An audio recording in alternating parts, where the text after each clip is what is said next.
Hi, I'm Ashley Baldwin, and I am sharing my top recommendations for food safety at home. Now, safety has never been more on our minds and more important. So making sure that you handle and prepare your food the right way ensures that you, your family, and your friends stay safe. So tip number 1, shopping for your food. So when you're in the grocery store, you want to make sure you're taking a good look at your packaging. You want to look for any tears, you want to look for any water damage, and when you get to those cans, you want to make sure that you check for any bulging or any dents that would be on the seam or come to a sharp point, because those could allow air to have gotten into the product and to spoil it. Tip number 2, storing your food. When you get all that food home and you're loading up your fridge, you want to make sure you keep the raw meat at the bottom.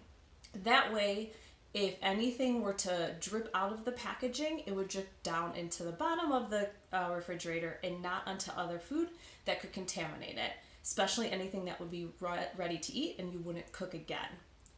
Tip number 3, thawing your food. So contrary to what we may have been told or seen growing up, never thaw on the counter. So the approved ways are thawing in the refrigerator, running under or putting it under running cold water, or as part of the cooking process. Just go right ahead. You can take it if it's not fully frozen and throw it in the oven and it will thaw as it cooks. Tip number 4, cooking your food. So my number 1 recommendation actually here for you is to get a good digital thermometer. You can get that on Amazon really cheap. And why is that important? To make sure that you are properly cooking your food, you need to take a temperature. So when we're talking about cooking temperatures, fish and pork, you want to cook to 145. Any ground meat, so like your burgers, you want to cook to 160.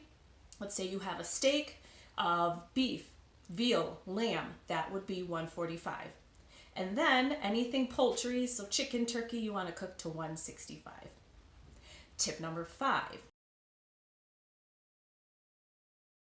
cooling your food.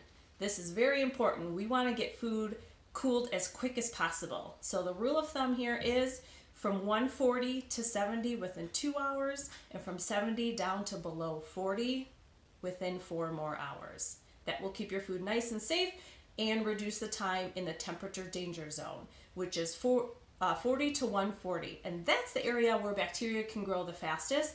Actually can multiply double in about 20 minutes when it's in that temperature danger zone. So you want to get it out of there quick. And then tip number 6, reheating your food. Reheat all food to 165. Does not matter what the initial cook temperature is. You want to reheat to 165 since it spent some time in the temperature danger zone already. So thank you. Those are my quick tips for food safety. If you want to learn more, I'm holding an online food safety at home training on May 14th. See you there.